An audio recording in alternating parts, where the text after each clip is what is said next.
풍수에서는 식물을 두어 집안의 좋은 운을 받아들이는 것을 생법이라고 합니다. 자연의 기운을 살아있는 식물을 통해 얻는 그런 의미가 있는데요.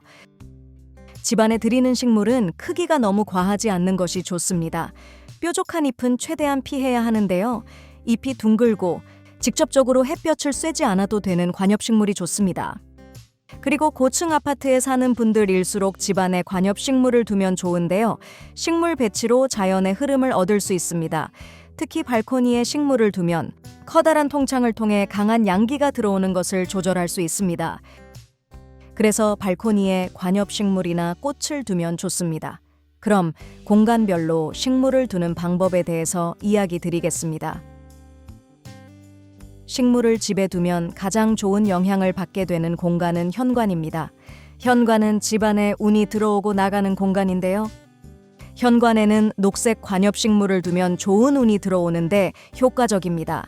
하지만 현관에 두는 식물은 화분이 너무 크거나 식물의 키가 너무 높지 않는 것이 좋은데요. 현관 자체가 양문으로 큰 공간이 아니라면 작은 화분을 두는 것이 좋습니다. 화분은 하얀색이 좋지만 하얀색 화분이 아니라면 하얀색 매트를 깔아서 환한 느낌을 주는 것이 좋습니다. 또 현관과 화장실이 마주하는 구조라면 화장실 앞에 화분을 두면 좋습니다. 그리고 거실에는 가족들이 함께하는 소파 주위에 관엽식물을 두면 좋습니다. 키가 너무 크지 않는 화분을 두어야 합니다. 되도록 어두운 구석 공간에 두면 거실에 운을 밝고 건강하게 만들 수 있습니다. 그리고 거실과 식탁이 놓여진 곳에는 꽃을 두면 좋은데요. 밝은 색의 꽃을 두어야 합니다. 가시가 있는 장미는 피하는 것이 좋습니다. 또 꽃이 시들 때까지 두지 않아야 합니다. 침실에는 되도록 식물을 두지 않는 것이 좋은데요. 식물을 두게 된다면 작은 화분이 좋고 녹색 식물을 두는 것이 좋습니다. 방이나 작은 사무실 방 안에 식물을 둔다면 큰 화분은 피하는 것이 좋습니다. 이때 식물은 잎이 큰 것이 좋고 녹색 식물을 두는 것이 좋은데요.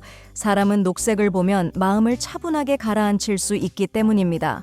하지만 되도록 식물은 잠을 자는 방에는 두면 좋지 않은데요. 식물은 밤에는 산소를 흡수하고 이산화탄소를 내뿜기 때문에 침실에는 화분을 두지 않는 것이 좋습니다. 특히 잠을 자는 방에는 꽃을 두지 않는 것이 좋습니다. 풍수에서는 식물이 꽃을 피우기 위해서 주변의 기를 다 빨아들인다고 여기기 때문입니다. 그래서 방에 작은 화분을 둔다고 해도 꽃을 잘 피우지 않는 식물을 창가에 두는 것이 좋습니다. 그리고 화장실에는 살아있는 식물을 두는 것이 좋은데요. 되도록 꽃을 두는 것이 좋습니다. 또 음기가 강한 곳이 화장실이기 때문에 꽃병이나 화분은 흰색 계통이 좋습니다. 창문이 있는 화장실이라면 창가에 작은 화분을 두어도 좋습니다. 음식을 하는 주방에는 큰 화분보다는 테이블이나 주방 창문에 두기 좋은 작은 화분이 좋은데요. 물이 나오는 싱크대 주변에 관엽식물을 두면 운을 상승시키는 데 도움이 됩니다. 또 주방에는 식물이나 꽃을 두지 못한다면 과일이나 꽃 그림, 또 풍경이 멋진 그림을 사람의 눈높이 정도에 걸면 좋습니다. 그럼 집에 두면 금전운도 좋아지고 복을 얻는 식물을 알려드리겠습니다. 집에 금전운을 상승시켜주고 가족의 건강과 행복을 가져다주는 식물은 잎이 넓은 것들입니다. 또 식물의 키가 너무 크지 않아야 하고 색깔이 짙은 초록색을 띠면 좋습니다. 이런 식물들 중에는 금전수가 있습니다. 부귀를 뜻하는 꽃말을 가진 금전수는 금전운을 높이는 식물로 대표됩니다. 잎이 넓은 금전수는 돈나무라고도 하는데요. 햇빛을 직접적으로 받지 않아도 잘 자라는 식물입니다. 또 물을 자주 주지 않아도 되고 전자파도 막아주는 효능이 있어서 거실 전자제품 주위에 놓고 키우면 좋습니다. 그리고 금전화입니다. 금전화도 재물운을 상승시킬 수 있는 식물로 알려져 있는데요. 사업하는 분들은 사무실에 금전화를 두기도 합니다. 그리고 부잣집에서 많이 키우는 식물 중에 파키라가 있습니다. 돈나무라는 이름을 가진 이 파키라는 5개의 잎이 달려 있어서 금전을 상징하는 대표적인 식물입니다. 또 녹보수입니다. 녹보수는 대표적인 공기정화 식물이기도 한데요. 거실에 두면 공기정화도 되고 좋은 기운을 집안에 흐르게 하는데 효과적입니다. 또 우리나라에서 인기를 끌고 있는 몬스테라입니다. 몬스테라는 잎이 큰 식물인데요. 집안이 부자가 되는데 좋은 흐름을 만들어줄 수 있다고 합니다. 그리고 개운죽이 있는데요. 서양에서도 행운을 가져다 준다고 해서 많이 키우기도 합니다. 하지만 이 개운죽은 대나무처럼 뻗은 나무대를 하나씩 두지 않고 한 묶음으로 두어야 좋습니다. 또 위로 뻗치는 기운이 있어서 공부하는 학생이나 사업하는 분들의 서재나 사무실에 두는 것이 좋습니다. 그리고 개운죽은 햇빛을 안 봐도 키우기 좋은 식물이어서 화장실에 두어도 좋습니다. 또 난초를 많이 좋아하는 분들은 잎이 넓은 난초를 집에 두면 좋습니다. 난초는 거실보다는 공부방이나 서재, 또 일하는 공간에 두는 것이 좋습니다. 난초는 꽃이 피면 난초를 키우는 사람에게 좋은 일이 생긴다는 길조로 보기도 합니다. 그럼 이번에는 집안에 두면 오히려 복이 달아나는 식물을 알려드리겠습니다. 먼저 선인장이나 다육식물입니다.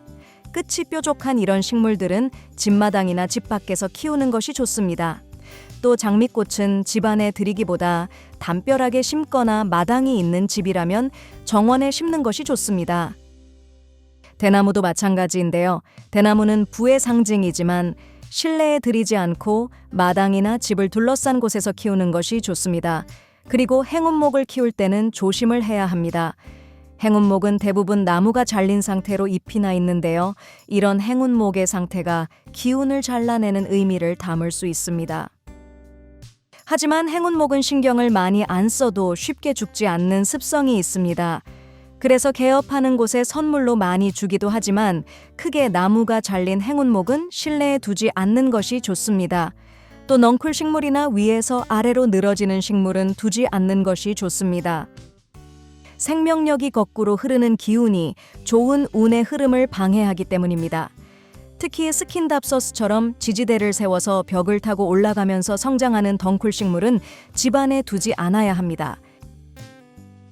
그리고 집에서 식물을 키울 때는 식물이 시들거나 죽지 않도록 관리를 잘 해야 합니다. 죽은 식물을 그대로 방치하면 집안에 좋은 운을 쫓아내는 것과 같은 일입니다. 또 화분이 깨지면 바로 교체를 해야 합니다. 화분이 깨지거나 꽃병이 깨진 것은 집에 두지 않고 바로 치워야 합니다. 준비한 영상은 여기까지입니다. 구독과 좋아요 또 알림 설정 눌러주시면 제가 영상을 만드는데 큰 힘이 됩니다. 시청해주셔서 감사합니다.